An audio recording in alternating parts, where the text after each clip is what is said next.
Welcome to the fourth Bromley study group for A Course in Miracles, and today we're going to be looking at special relationships. So I found this particularly helpful in my journey, in my life, because I've had a lot of issues around my mum. Believing she didn't love me and she was against me and all of this kind of thing, which actually was not true on any level. It was all about the wrong messages I'd got as a child and programming and everything like that. And as I've worked through those bit by bit, this in some ways was a pièce de résistance, the final kind of piece in the puzzle that helped me to clear all of those things with her in just one quick, easy form. So a special relationship as described in the course as such, if we just look at the word special, the first thing that we need to see is that the ego loves us to label things and define things, because that helps the separation, the idea that we're separate, that we're divided, that we can be against each other as such. So when I label something as special, what do we think that means? What does special mean to you? Something's more important than something else. Exactly, yeah. So here we are with the hierarchy stuff again, that the ego loves to keep us, because this is one and this is different. So just by labeling something special, whether you actually say that out consciously or not, when you label a group, you are saying they are different from everything else around them. And as we've seen before, as soon as you've judged something in some ways, you've rejected everything else. And the Course says that, levels are meaningless. You can't have special in an illusion, because it's all just illusion. There is no level of, better or worse or such. So a special relationship just simply means that you've given this group or this person a special label. Now with that label will come certain definitions and certain characteristics that that person is. So like my mother, for example, supposed to look after me, put me first, feed me, clothe me, all of those kinds of things. So by giving her the label of mother, I've separated from her named adult person and made her something different from myself. Okay? So I've separated her from just the equal adult, as I am now, if you like, and by continuing to label her mother, she now has another role with a whole set of criteria to try and live up to. Does that make sense? Okay.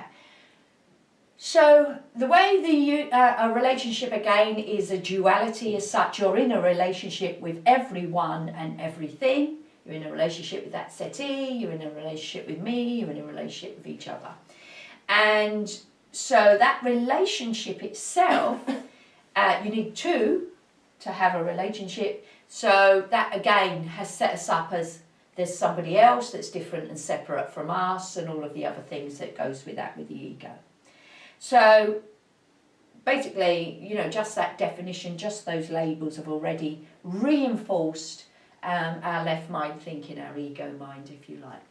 So the ego sets to replace, and I've put capital L love, i.e. the love of God, if you like, with a small version, lowercase love,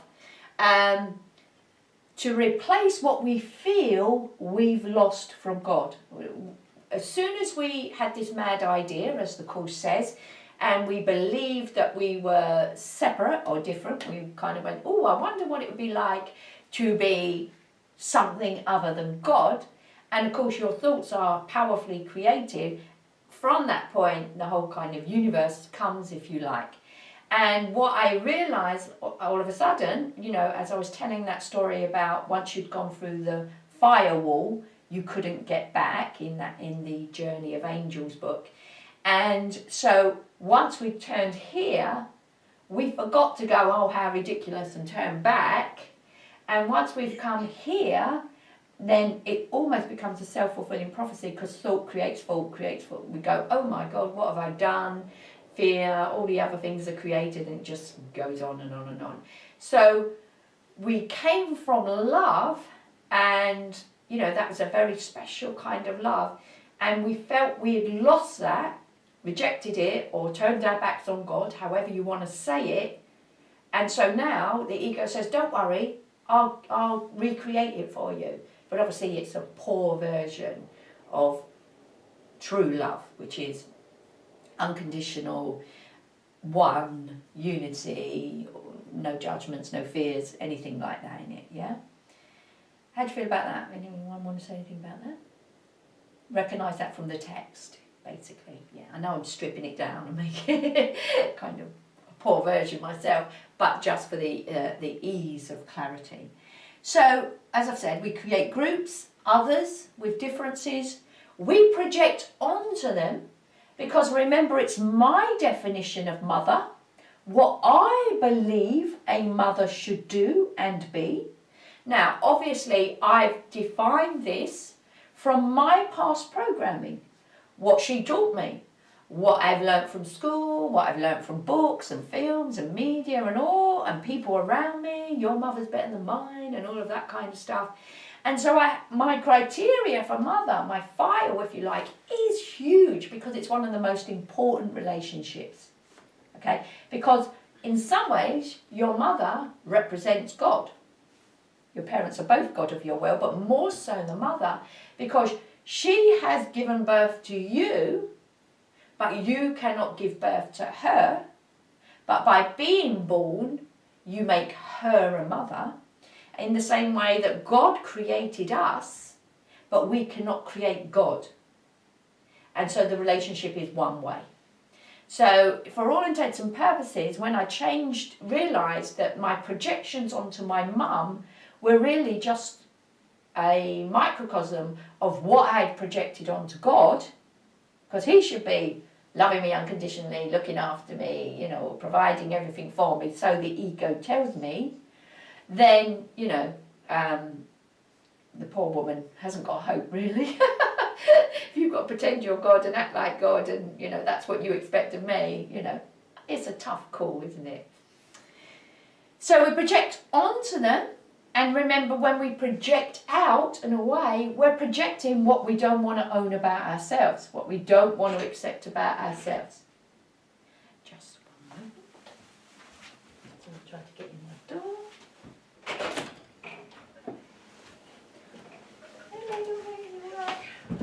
It's just difficult with my son in the morning, Saturday. That's okay. Oh, your feet must be freezing. I've got better put in the car. Hello, everybody. Hello. Should I just sit here? Yeah. Thank you. Just take a minute. So today we're doing special relationships. Brilliant. And I've just started waffling on, basically. Did you want some water or anything, Pastor? What up, big quiet, please? Does it have to be very warm? Because I boiled it. No, just nicely. Nadine hadn't got the email. She didn't get the reminder email. It's only because I text her as well asking your address that she knew it was yes. small name. I said your name was definitely on it, because I couldn't remember your last name, so I know it was definitely on it. To Chow, wasn't it? Yeah, and she didn't see it. She's lucky that she... Oh, sorry. But I texted her the same time last night as you. 24th is the next two. Oh, while we're here then, Denise, as I said in the email, wanted to change from the 28th to the 21st. Is that okay with everyone? Can you do the 21st instead of the 28th? Of April, this is. Yes.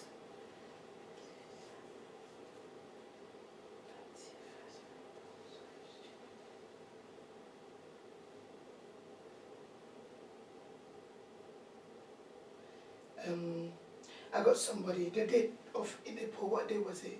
It's Saturday morning. I mean the previous date of April. It was the 28th, and we'd like to change it to the 21st. Because I got somebody covering a fitness class. I will see if I can swap again. Okay, well let us know, because obviously we've got a few.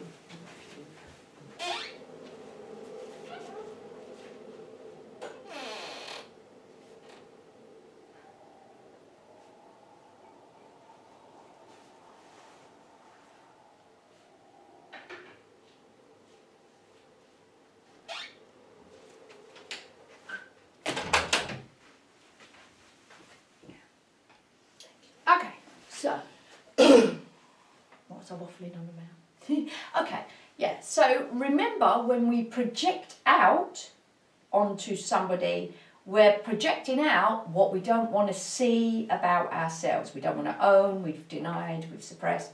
And the only way we can know what that is by looking at what's around us and owning everything, okay? So we need to reclaim our projections.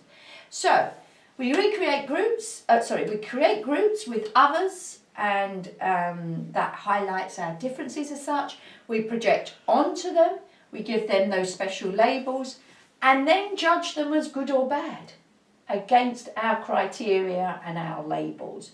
So if my criteria is my mum should always love and support me, and let's say she didn't read my book, then I might go, oh no, she doesn't love me, and then withdraw my love. And in the terminology of the course, it becomes a special hate relationship rather than a special love relationship.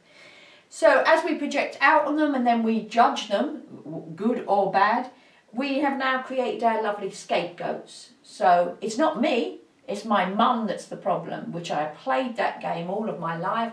You know, she did this to me, she did that to me, she gave me this programming, she's not doing this, she's not doing that, when really it's all about me, owning my projections, sorting out my files in my mind, if you like, and at the end of the day, relabeling her, yeah? So we don't just do this with people, we do this with things. You know, we project out onto the weather's ruining my life, it's always raining and I want to be out in the sun because, you know, I've given the sun a special criteria because I love the sun.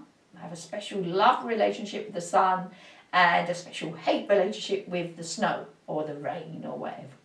So, and money, you know, we put huge amounts of projection onto money and idolise it. Because when we make something special, we idolise it. And the ego likes to use this to replace God for you, your relationship with God. So the first thing that we need to do to recognise a special relationship as such is recognise the checklist that you have for this label, especially if you're having difficulty with someone. So just have a think about your checklist for mother. What you expect, what a mother is, what you expect of a mother. Let's just do that for a moment. It's almost like the description you've given.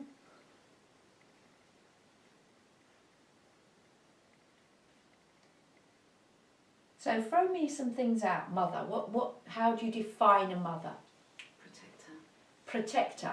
Does that work for God? Yes. Next one. Provider. Provider. Do we believe God should provide for us? Yes. We don't need anything actually in the real world as such, because all that is all that is, and we're from all that is, so we have everything and we are everything. But in this illusion, we believe that we need providing for. Anything else? Loving and caring. Loving and caring. Does that apply to God? Yeah. And again, you know, we are love, so we shouldn't really need any more love. But, you know, this is what we're projecting onto a mother. And so on and so on and so on. So these are meaty things that we're expecting from this other person. And then we have our whole story about that person, how your mother has performed as such. So your experiences with her experiences with you, what you think about her, what you think she thinks about you, and so on and so on and so on. Now, my mum may have a completely different checklist to me. So my checklist might be, a mother is a mother for life. She should always be looking after me. So perhaps she should always lend me money if I need money. Whereas her checklist might be, right, when you're 18, that's it. You're on your own, you're independent. In her day, everyone got married really young and you were independent. There was none of this living at home till you're 40 and your mum doing your ironing and all that sort of thing. My son. He's not 40, I'm just messing around. So, you know, her checklist may be very different. So when she sends me off on my own thinking she's going to be independent, she's going to be strong, I believe in her that she can get herself out of any problem. When I'm in trouble and my checklist says, oh, mother should always look after you, and I ask her to lend me some money and she says, no, I know you can work it out, I'm going to withdraw my love because my checklist is different to hers.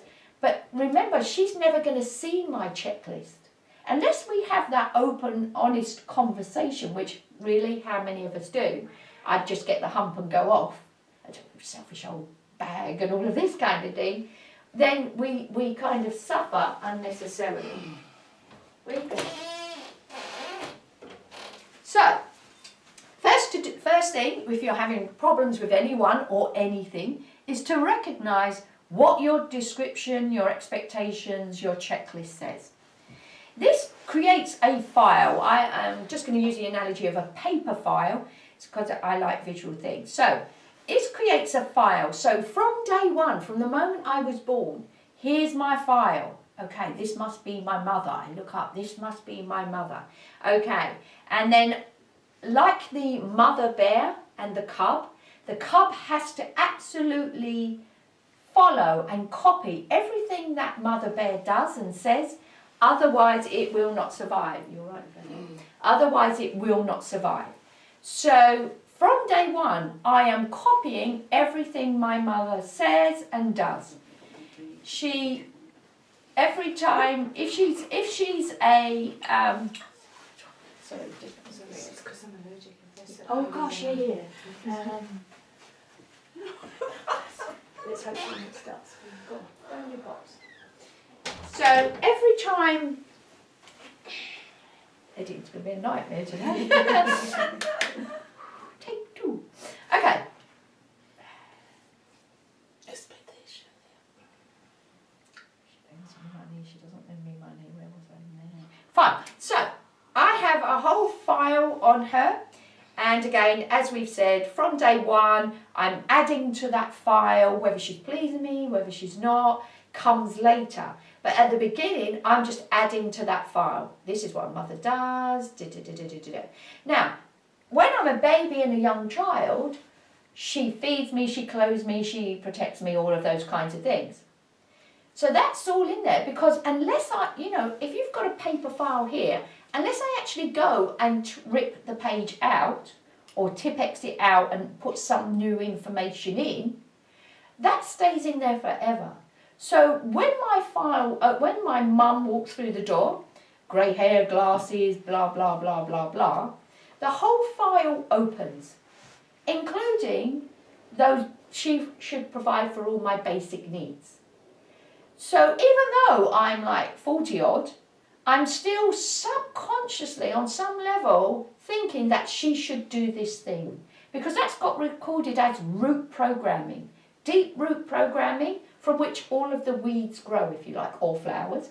And so that sits there as the basis for everything. So even though I may know, I'm a 40-year-old, I'm independent, I may even be married and have children on my own, on some deep level, there's that expectation of that she should meet my basic needs as such.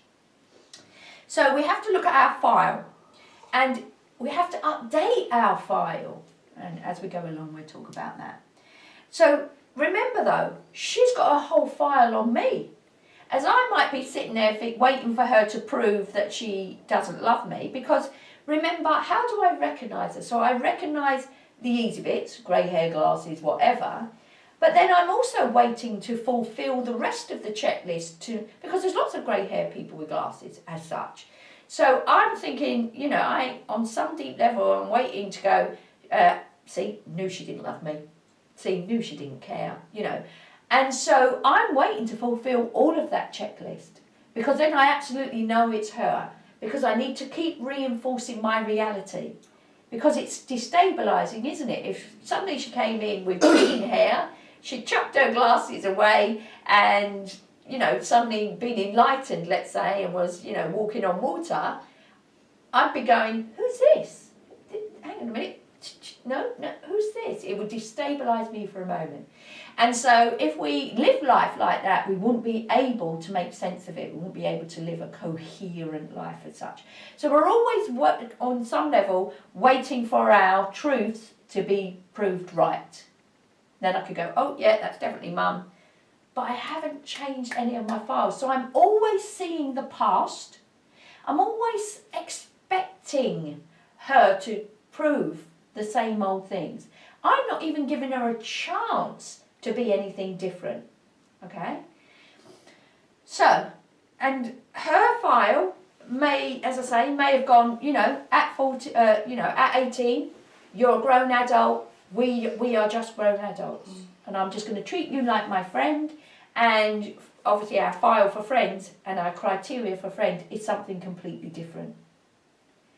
But I might not know that. I might be just seeing this as, oh, she's not even interested in me anymore. She never rings me. Or, whereas you might expect, my criteria might say a mother rings you every day. Her criteria might go, I ring my friend once a week. And so this is, in some ways how we get ourselves into all of these problems. And, I've given that example before about my friend whose criteria for special friend is very different from mine.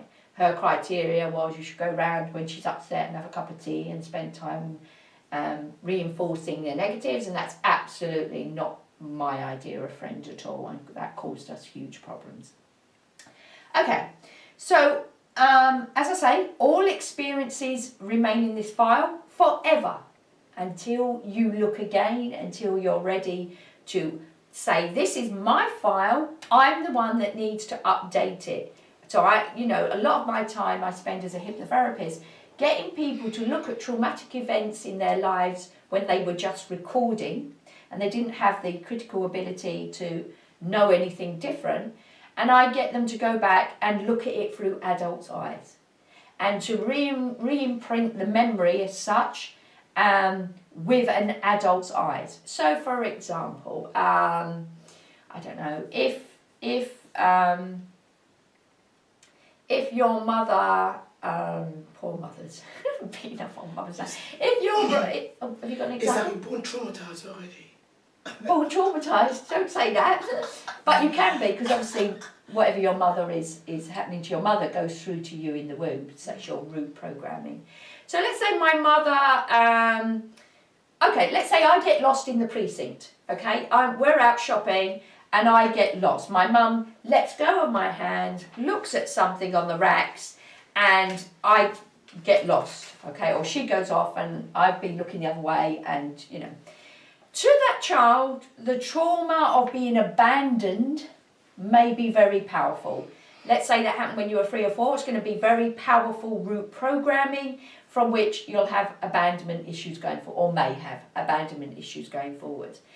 But when you look at that with an adult's eyes, you can see that there was no malintent in that. You can see it was just, that your mum got distracted or you went under the row or whatever. It looks very different with adult eyes. You can see there was no malintent, you can let go of it, and you can update your file. So really, mum doesn't abandon me, this just happened, actually, there's nothing more to say about it. So on some, level, that's what we need to be doing, okay? So it means looking at your experiences as well. Remember, we only see the past, and also what I want to bring to this session today is about the unchangeability of time, or the seeming unchangeability of time. Because this has been profound. Well, I'm writing the new book at the moment, and this has been profound. As I'm articulating it, I'm realising, oh my God, the depth of it. So when the ego wants us to believe that something in the past has gone and is unchangeable. Do we agree with that? That's what we believe, isn't it? Okay.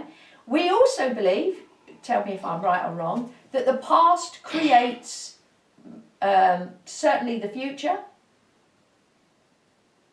and maybe the present. You're saying no because? Just the ego's version. Okay, just the ego's version at the moment. I know what you're going to say, but we'll get there in a minute. Yeah. So the ego's version, the mainstream view, is that the past is unchangeable and it's going to create your future, cause and effect, okay? It doesn't want you, it thinks it will sell you the idea of the present, the present, i.e. in that the past has formed this moment.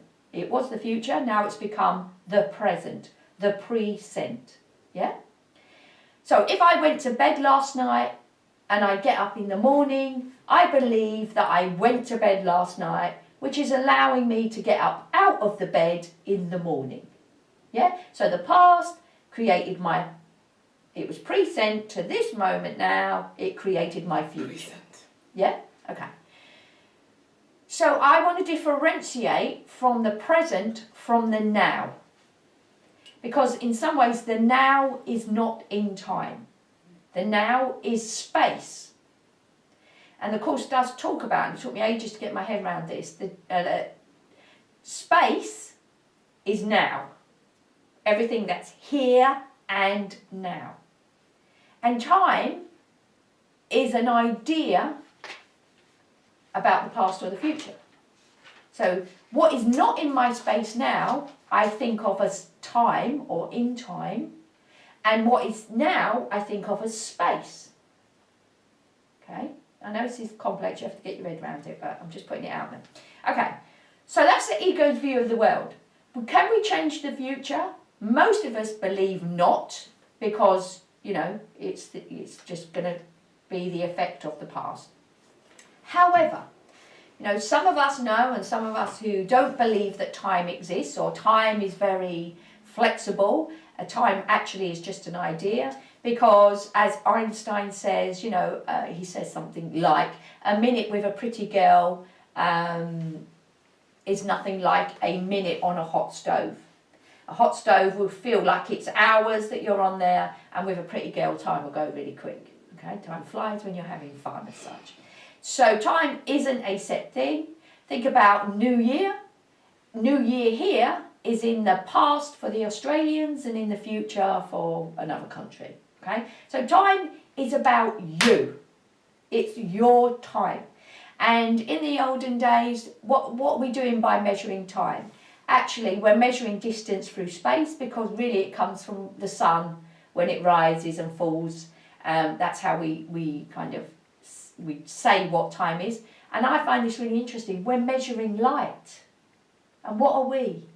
We're light. So actually, it's a measurement of your consciousness. And I think about it as the difference of this. If you imagine my hand was a bike, and we believe that I'm pedalling along and the scenery is static, yeah? I'm pedalling along. Or you can have that effect, like in the films and that, where they move the scenery, but the bike stays still. And if we think the bike is the consciousness, I think that's what's really happening. The scenery is, the consciousness is moving and the scenery is static. Not the other way around, because we think everything's moving around us, don't we? So we are the centre of everything. Time doesn't exist, basically, is what I'm trying to say. And therefore, it feels like they will never change, and my feelings about them will never change, because it's all set in the past and the expectation of the future. But if time doesn't exist, then when this now moment comes and my mum walks through the door, it's a brand new moment. In the Bible, Jesus says, be as little children. Children don't live in time. They have no concept of time. When you walk through their door, they don't have a great big file about you and a story. They just see you and go, oh, I'm so pleased to see you. Even if the last time you saw them, you shouted at them. Young children, this is before they get warped. You shouldn't say that, programmed. So when it says be as little children, it's about that kind of thing, about, being in the now. Everything is new and fresh. If I haven't got a story about my mum, a negative story, then I'm not going to bring it to the table when she comes. The file was left at home, if you like, and here we are, just in a brand new relationship. Therefore, there's no expectation. The future can be something completely different if it's coming from the now as such. So I need to update and renew my file. And the thing that I found has worked fantastically well is, as I say, is to reframe my mum as friend. Because as an adult, we are now equal adults. I don't need anything from her. I don't want anything from her, you know, more than I would want from a friend, which is good company, to have a laugh when we're out and about and all of that. I don't expect my friend to lend me money. I don't expect my friend to do my ironing. I don't expect friends to do anything other than come and when they're with me, be present, have good conversation, have a laugh. So by reframing my mum, and I've really had to work every time I meet her, no, right, okay, you know, not to say I don't love her or that's changed on any level. It's merely a tool to manage our day-to-day experience. So I'm not sitting there with my file and ruining my own life by waiting to prove myself right with all that negativity. Does that make sense? And it's been a powerful, powerful tool. It has been amazing. I realised after that that's what I've been doing with money. That's what eased all my money things, was that to think of it as little bits of paper. It's coloured paper. It has no power over me unless I give it that power. And so what I realised later when I learned, well, that's exactly what I did with money. You know, I did other things as well. You know, I ripped up all the pages out of my file and got over all of those fears and things. But, you know, really, in some ways, I could have just done that and just gone, money, bits of paper. No feeling about it, no judgment. Because remember, we judge, as soon as we labelled, we've judged as good or bad, which brings up fear and all of the other things, doesn't it? And all of the other tricks that the ego uses and attack defence cycle and all of this. But that just neutralises everything. What power can a bit of paper have over me unless I choose to project onto it all of that power? I give it that power. And so when I reclaimed that projection, if you want to talk about it in those terms, I didn't fall into the attack defence cycle with it, because all of my life I've spent in the attack defence cycle with money, unbeknownst to me, as if it was out to get me, as if someone was keeping it from me and all of that kind of stuff. And I have to defend and save it all, the money that I have had, and make sure no one steals it and all of this kind of craziness. But it comes from there's a lot there to untangle, to take away, to be able to perceive it like this. In some ways there isn't though, because if you just burn the file and see that thing anew, now the only difference is, and I think this is probably what you're referring to, is if you've got emotional ties to things. So if I'd had very, very negative experiences with my mum, emotional, say like, I don't know if she didn't, but let's just say she'd beaten me really badly. Now that's going to be recorded in the body. That's an emotional scar as such. So we can do this, the head work, the mind work, but as we know, everything has to be cleared on the mind, body and spiritual level. So my spiritual level would be, you know, seeing the spirit in her, that perhaps she didn't know any better, she hadn't had good teachers growing up, that it's extreme powerlessness if somebody has to do that, all of that kind of thing. So I can do that, I can reframe her as spirit, I can do the mental, you know, burn my file, okay. I forgive her, which means nothing ever happened. But there would still be that kind of thing stored in the body. So you would need to deal with that. And the other thing that I want to bring your attention to, and thank you for saying that, because I'm sure other people were thinking it as well. That's the ego trick. Oh, this is too overwhelming. This is too much. This is going to take years to do. Why? But your ego's going to want to come in there and go, oh my gosh, she's given them a really good idea. I've got to ruin it. Quick, quick. Get her back. It's not possible. It's too much effort. It's too much time. She's mad. Whatever it may be, to turn you away. So be careful of that. Because when we're talking about catching the ego, that's its greatest trick, isn't it? To make it seem unachievable or too much effort, too much work. You know, this is your life. If your life isn't worth spending time and effort on, what is? And it's about what you're going to prioritise, isn't it? It may seem like it will take time, but again, time doesn't exist. Time is only of the ego as such. It's only a concept. Only if you recognise that there's an issue. Because you could be going and just thinking, you know, and have this conflict all the time. But that's your clue that there's an issue, isn't it? That is your issue. You should be watching your life. If everything feels great and powerful, that's brilliant. But as soon as there's any conflict, any negative feeling at all, it's your sat nav, isn't it? That hang on, you're not going to get to heaven or Happiesville doing this. And that's your cue to look and go, okay, where did I go wrong? In the book, I'm putting a case study together that draws out every single little detail. And just really quickly, I was flying on my own to Spain to do my silence, and I was in the zone, man. I was just floating. I was out of time and space because I had all of the time in the world. I was mega early because I was going to have a lovely breakfast and all of this. My dad took me to the airport. So there was no stress. There was no one at the airport. It was an early flight, went through everything. I didn't even ever have to look at the clock because I was just, the events were taking me. So when the call, you know, the flight is called, that was what moved me, not looking at my clock thinking, okay, 1 hour before.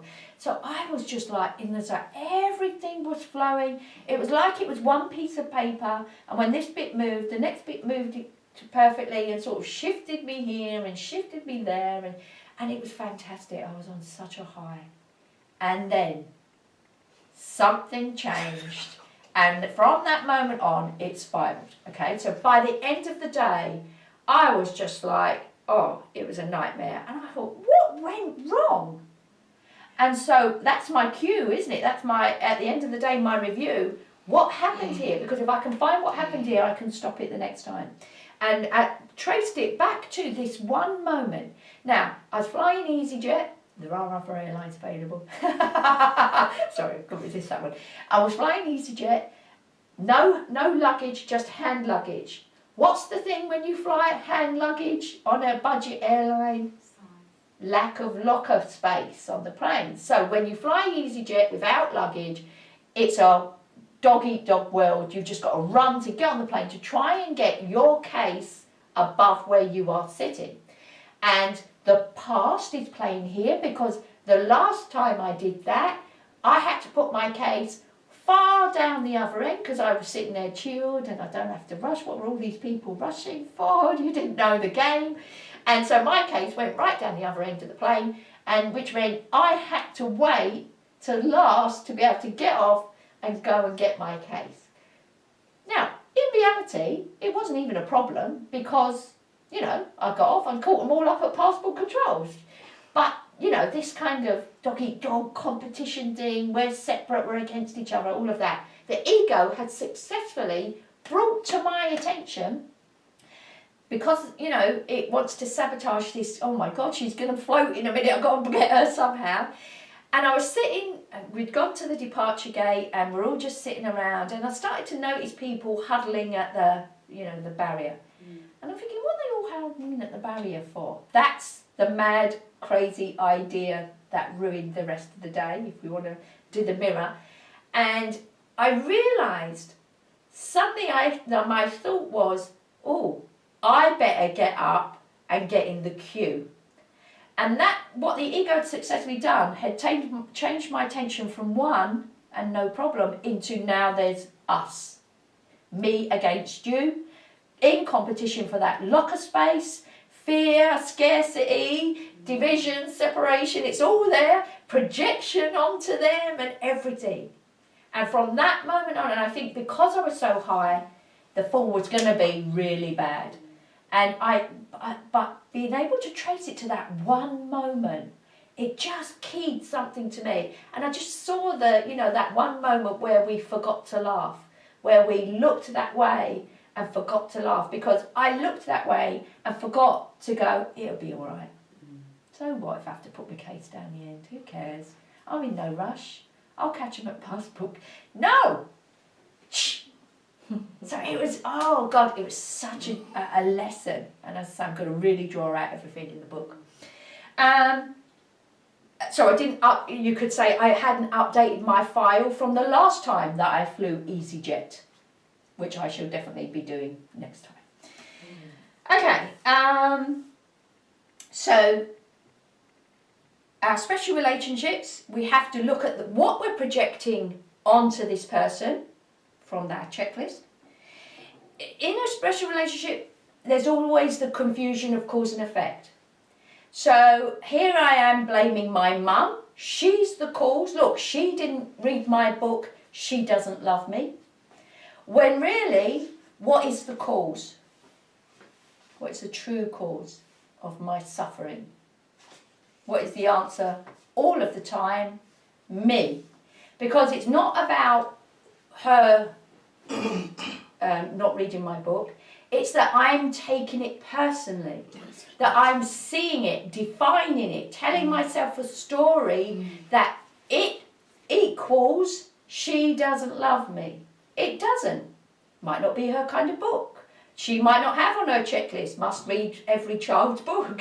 It might not be important to her. She might not have even given it another thought. And who cares what her story is? I have a choice whether to suffer or not. But I only get that choice by reclaiming my projection. Therefore, you are always the problem. You are always allowing your own suffering, and I could save you a lot of time. Just own it and deal with it. Anytime you're blaming someone else, as Debbie Ford said, if you point the finger, most of the fingers are pointing back at you. Big clue there. You know, she's not the problem, you are. And so when we have to reclaim our projection and reverse the cause and effect. Okay? We have to reverse the cause and effect of time as well. So it's not in the past, it's now. And now can be changed, past can't. We have to watch when we fall into the attack-defense cycles.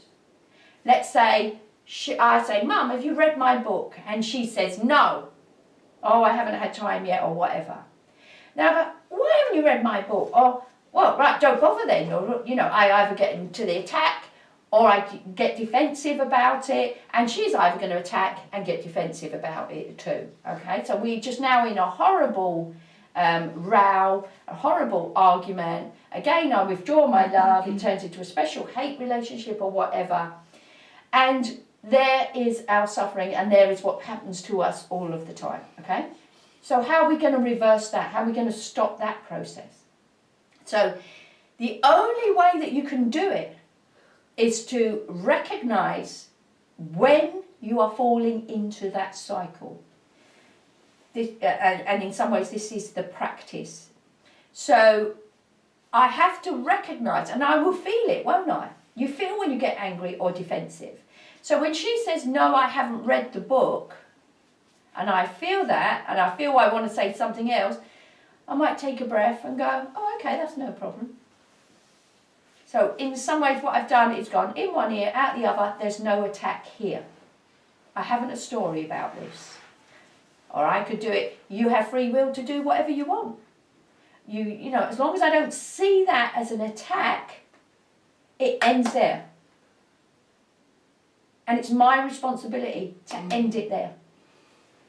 Because she, A, is a projection, she's a mirror image of me anyway, so she can't change. But B, even if, you know, we think of her as a real person, she might not know this work. She might not want to do this work. She thinks she's right. In her world, she's right. She's fulfilling her checklist. So it's the only one who can do this work is me. And what comes up? Letting them off the hook, or, you know, mother should do this. No, I should be looking at my file. I should be redefining her. Because I don't want to go around falling into the attack-defense cycle everywhere I go on everything. Blooming weather. Why can't it just be sunny? Why have I got to live in England? Now my day's ruined. I'm in the attack-defense cycle with the sun. It's out to get me, this weather. Why does it always rain in England? It's ridiculous. That's, you know, we forgot to laugh. Often when I've seen myself falling into it, I have to laugh. Because, oh my God, what are you doing? It's like the sun's out to get me. It's withholding its power and its pleasure because it doesn't want me to have it. It's craziness, absolute craziness. So if you want to heal your relationships, you have to stop falling into the attack-defense cycle. And again, seeing her as a friend help me do that because my expectations of a friend are very different. If you said, oh, I haven't read the book, I'd just go, oh, okay. That must be really difficult to apply in husband and wife or partner. Only if you believe it is. Why would it be more difficult? That's really Because the expectation of... Whose expectation? I mean, as a single person now, it's fine. But soon you start being in a relationship, the physical need. No. If you not at the same level of spirituality with the person that was changing, how can this work? I know that now in relationship with friends, because I am an individual on my own now. Yeah. I have no expectation whatsoever because I have that awareness. Can I just park this for 1 minute? Not being rude, it's just that I'm coming on to that. Oh. So we'll deal with that when I come on to the next page, if that's okay. Okay. So, and again, we don't want to be in this hierarchy thing. Attacker, victim. Okay? No peace there. The only peace comes when you are equal, even in relationships, when you are equal. If I don't create an attacker, I can't be a victim. So there's only peace here where whatever you say, any criticism, any judgment, negative judgment is just your opinion, even positive. It's just your opinion. And so, if I hear, so what I'm really hearing underneath she hasn't read the book is not only that she doesn't love me and all that, but I might be feeling, well, obviously it isn't a very good book, or, something's not interesting enough, or something like that. Now, again, that's just opinion. It's kind of going to be false anyway because it's just my story. How can anyone know it's not interesting if you haven't read it? You can't, possibly. It's ridiculous, isn't it? This is the games we play with ourselves. So we don't want to get into this hierarchy thing. And again, that's why it's important to stop the attack defense cycle, because you're never ever going, even if you're the one winning, what you've reinforced is this is possible and next time you could be the loser. And also when you've fallen into this, would the tiny island of Malta attack America? No, why? It's a mad idea, isn't it? America's army and arsenal is millions and millions and millions times that of Malta. It's going to get annihilated day one. So already, when you fall into the attack defense cycle, if you think someone is attacking you, you've already given them that strength, because nobody's going to attack anybody that they don't think they can beat. So you've already set yourself up as victim, and that there's no hope almost, depending on the difference. So in some ways, the Course in Miracles says save yourself a whole lot of time and forgive them for what they did not do.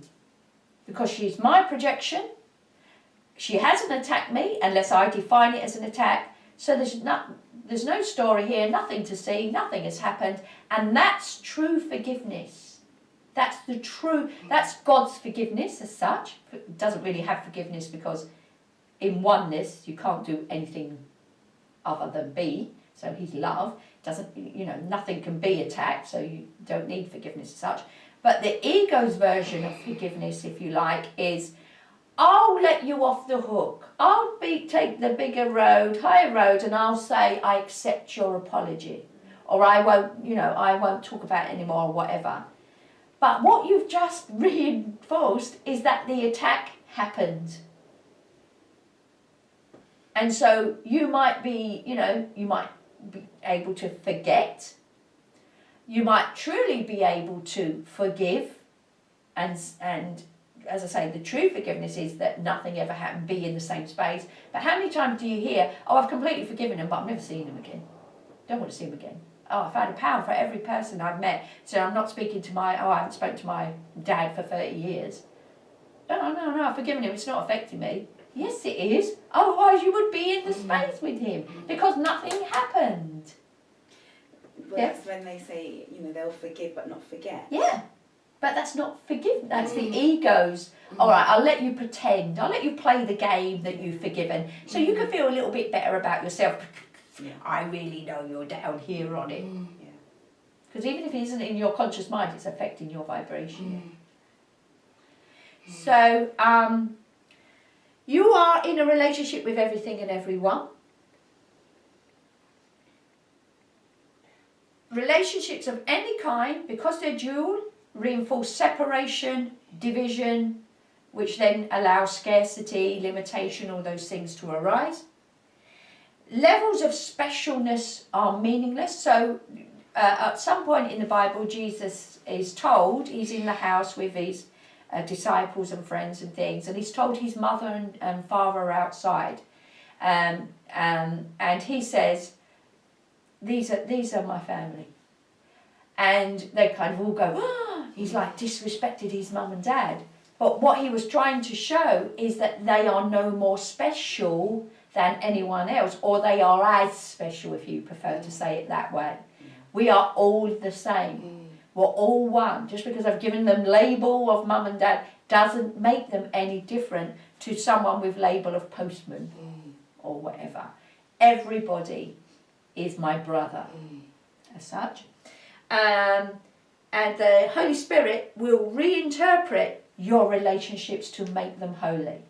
So that's what we're doing, isn't it? We're reinterpreting my vision of them, my story about them, what's going on when I'm in their presence, and the whole mechanisms of life.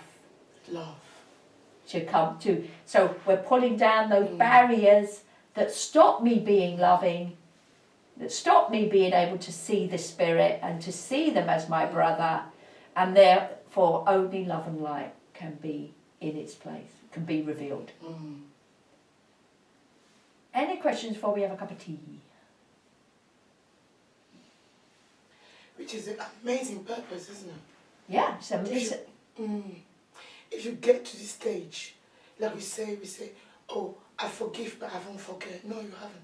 Because the story still continues until you are able to feel that vibration of love in whole with the person and start another story. And then you can't see peace, any of the darkness that was there, that was the event. That's a nice way of putting it, isn't it? The light has shone away all the darkness, so nothing happened here. And I was just thinking there actually, and what you're doing also, isn't it, is bringing it into the now where it is changeable. Where, and if I bring cause and effect into the same place, they sort of cancel each other out. So if you can't have a cause without an effect, you can't have an effect without a cause, therefore there is nothing. And it's that, isn't it? It's bringing it back to where nothing happened, because cause and effect have come back to me in the same place. Which, where meditation, like we say, recognizing when it's falling apart, that point is so important. Yeah, of course. Because it's from that point that you see how you can repair. Yes, exactly. So next time I go to the airport, I'll be super aware that if the ego tries to put my mind on the competition or anything, or other people, what they're doing, all that kind of stuff, I have to remember to bring it back. But until I wasn't aware on any level, because it kind of went like this. It was just kind of little thing. But by the end of the day, that little thing had snowballed into big things.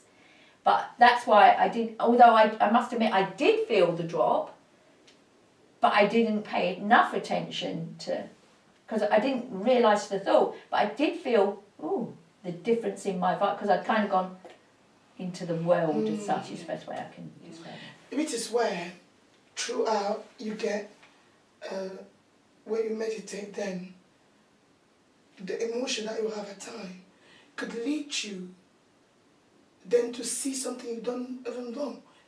That part is really... Think of it as a sat-nav system in your car. Because, I was thinking now with my brother, then I'm saying I forgive and forgive.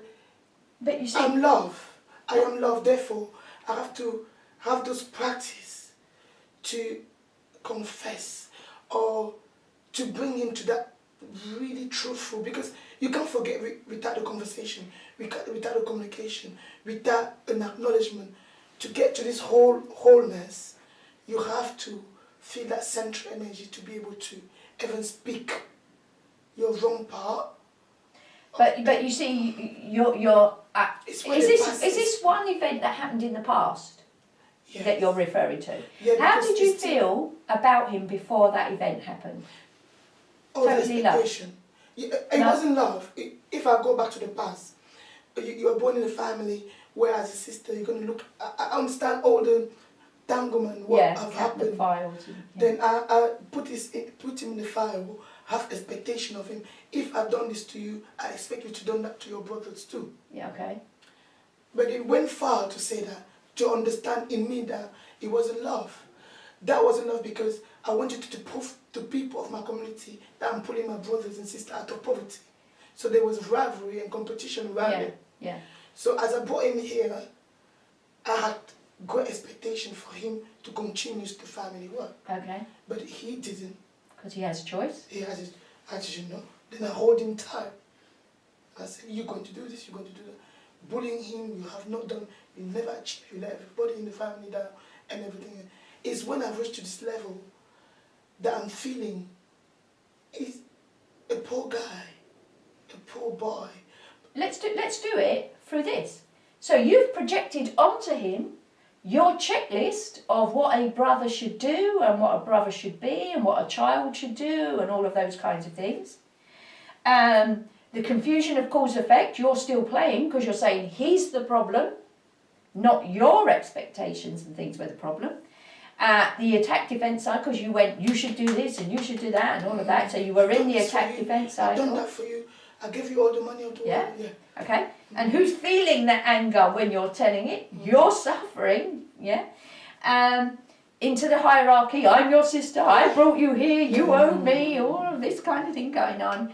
And so the real true forgiveness is to burn that file, forget anything ever happened. When you go home today, wow, look at this man. Who's this? I'm seeing him at that level in the light of love. But like we said, ego is still coming and say, oh, if he has gone to school the way I said, if he's gone to university. But you see, it's tying you into past. And it's all what it's, it's all, if he had done this, his future would have been different. It's just tying you up in knots in time which doesn't exist. It's just confusing the issues. So just burn the file, get rid of it, and go home and see him new. You never know. He might have ignored everything you say and end up doing something really great that you could never have imagined. Yeah. But he's gone into something greatness in his own way. Do you know what I mean? I mean, it's true because now that I am into my own world, they see me as the thing that, oh, you're telling about this spirituality thing.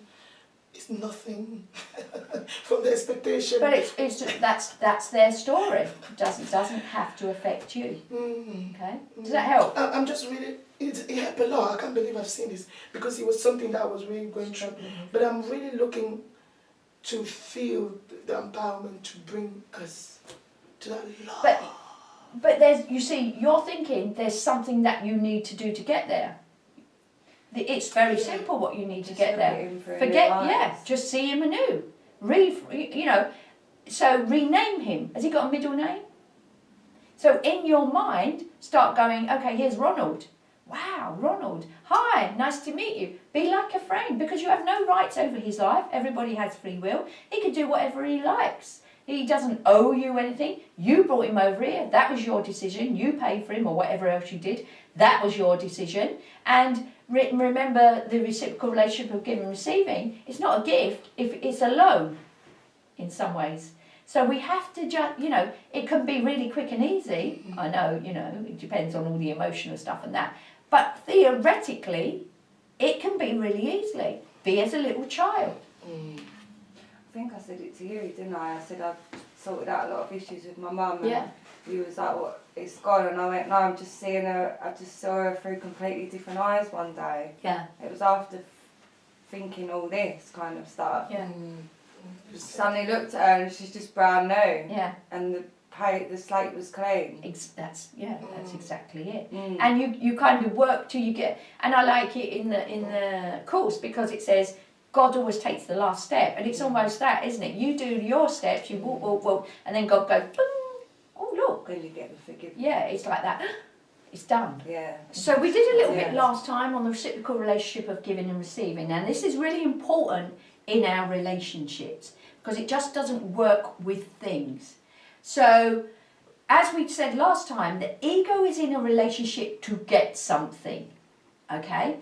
If you're totally independent, totally free, totally happy, you have no need, and therefore you have a partner or not. That partner might make your cup overflow, which is fabulous, but there is no sense of need. And those people, like myself, tend to stay on their own, okay? Because why do you want to ruin your happiness? By having someone, as you said earlier, to fall into the attack-defense cycle with it. Okay, so they're based on lack, not love. So we're talking really about relationships, love relationships now. But this also applies to like your relationships at work and things as well. So if paying is equated to getting, you will set the price low but demand a high return. So you're getting a little but expecting a lot, okay? Sorry, love, you have to come back in. You're disturbing my flow, Joe. Okay. So if it's paying, because we think there's a price to pay, don't we, is equated to getting. If I give you, if you're selling a shoe for shoes for £5 and I give you £5, you know, that reciprocal relationship is okay if I feel the shoes were worth £5 because it's the value that I put on them. So if paying is equated to getting, I expect a higher return for a low price. Because we always want more, we always think we need more, we always think we need to win. So if I pay £5 for those shoes and I think, oh, these are only worth 50p, I'm going to feel cheated, okay? So if paying is equated to giving, if paying is equated to giving, you cannot lose because giving is sharing. So if I equate that I'm giving this £5, I'm sharing this £5 to help this person's business, to put food on their children's table, it's not about what I'm getting in return, it's about what I'm giving, then I'm going to set the value high, aren't I? Because, wow, look how lovely I am, look how great I am, but I will be genuinely feeling that, because to give is to receive. And what I receive in that feeling, if the ego doesn't come in and go, oh, that's pious and righteous or arrogant or any other definition about it, if I can just give with that joy of giving, wow, how much have I received? And a pair of shoes on top as such.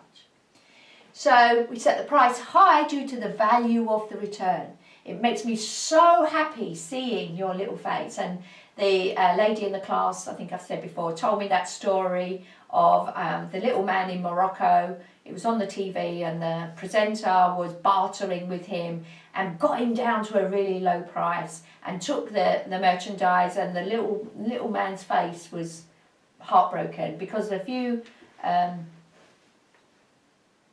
what's the currency of Morocco, anyone know?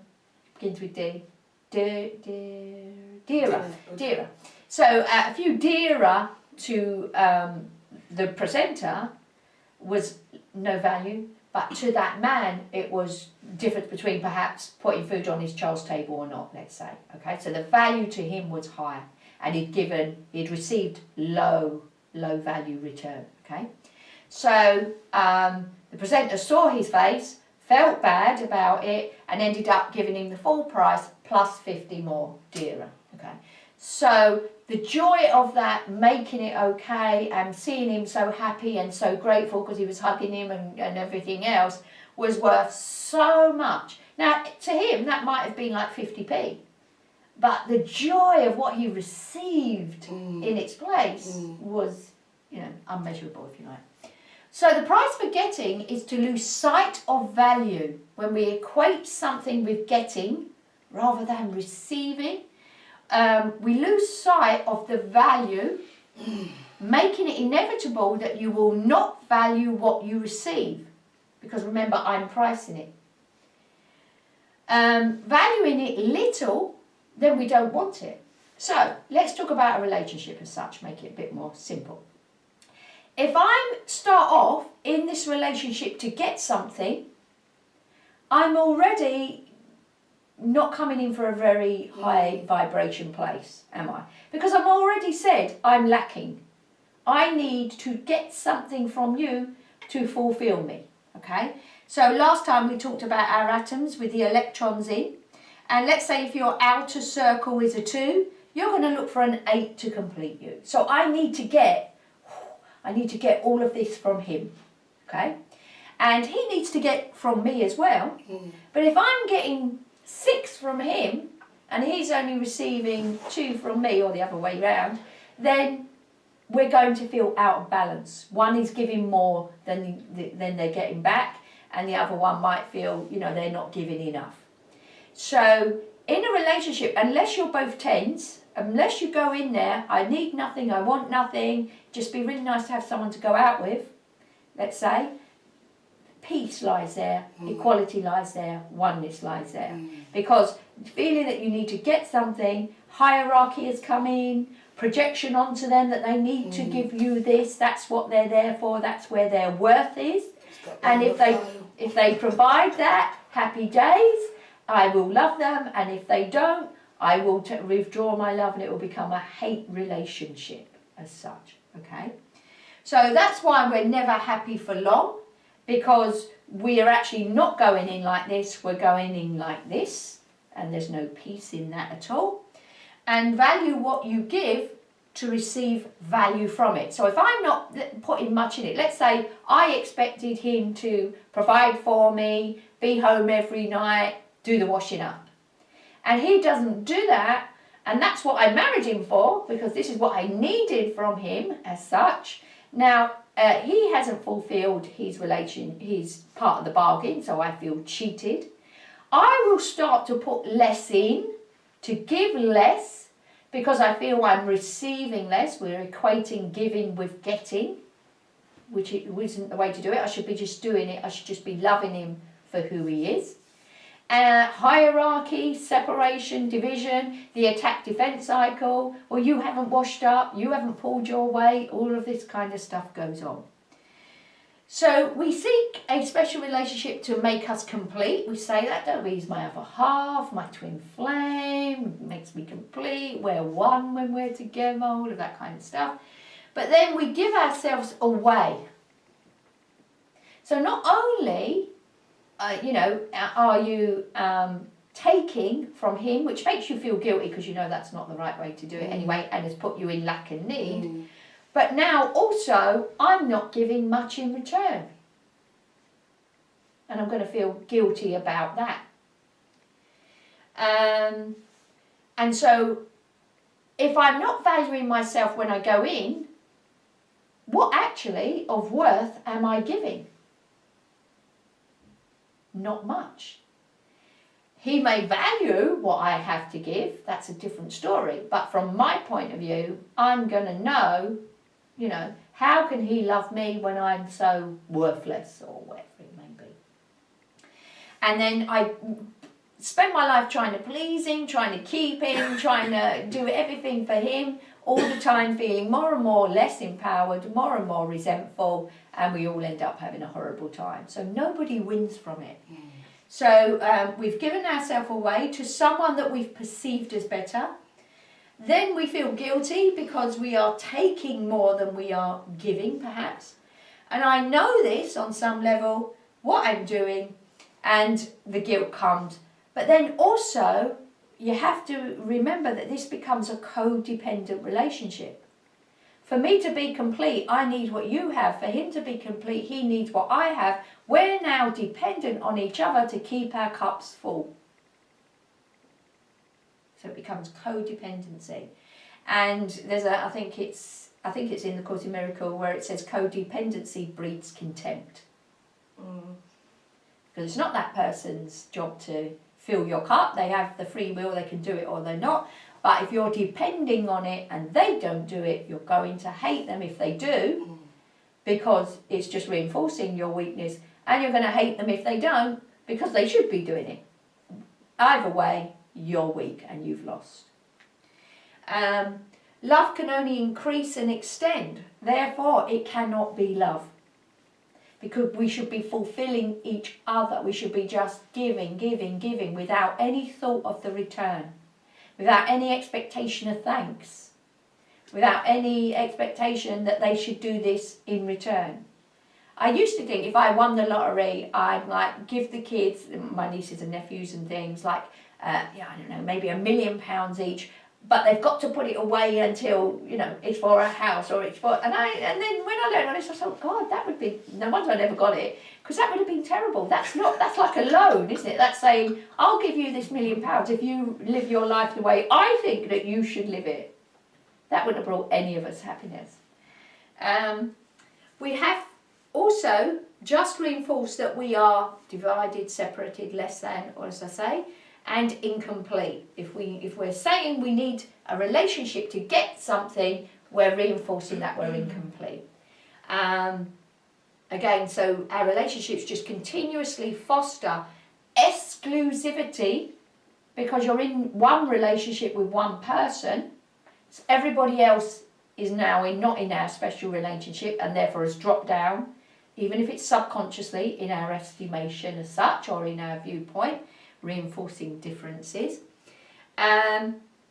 So there's an imbalance in the hierarchy and everything. So specialness, as we've said, doesn't exist in heaven, shouldn't exist in your relationships. I like just like kind of saying it's I'll look after myself for you and you look after yourself for me. Like both just, you look at, I'll just, do you know what I mean? But that's okay if that's dangerous ground, because you're saying that's okay if they agree and they do it. But they have free will to do it or not. So you for say, me, that's living on a level. A true level is, I'm in this relationship with you, let's have fun. Who wants to be in a relationship that's with someone who needs something from you? That's what I mean. I don't want them. No. That they have to look after themselves. But I'll do that for you. So I'll look after you look after myself. yourself for Yes. him. And, I and misunderstood. And so it's We look after each other, but we just come together and have the best time with no story, no I'll judgment. look after myself for you. Yeah, and brilliant. you look after yourself for me. Yeah. That's what we do for Brilliant. each other. Yeah, that's I'll fill my own cup. You fill yours. Yeah. We'll have plenty. And then anything else in between Yeah. should be like. Yeah, we'll have plenty. Yeah. And we'll be in abundance. But you see, I noticed I was doing these things at work as well. You know, a definition of a manager, and that the company should care about me, and that a company should do this, and this, and this. Of course they don't. They're not, you know. And so I was setting myself up for failure, for suffering, if you like, because, you know, the company works for themselves. If they need to get rid of people, no matter how good you've been, no matter how great an employee, no matter how much you've given, they're just going to cull you if they need to cull you so that the company can survive. It's not actually against you as such, but they haven't fulfilled their part in the relationship. I do the work, you pay me, happy days. I respect you, you respect me, happy days. But that's a codependent relationship. The same way, if I suddenly leave, they're going to suffer because there's no one to do my job. And if they suddenly chuck me out the door, I'm going to suffer because I need them to pay me. So we do, you know, these relationships are not just love relationships with your partner of choice. They're with your kids, they're with everything.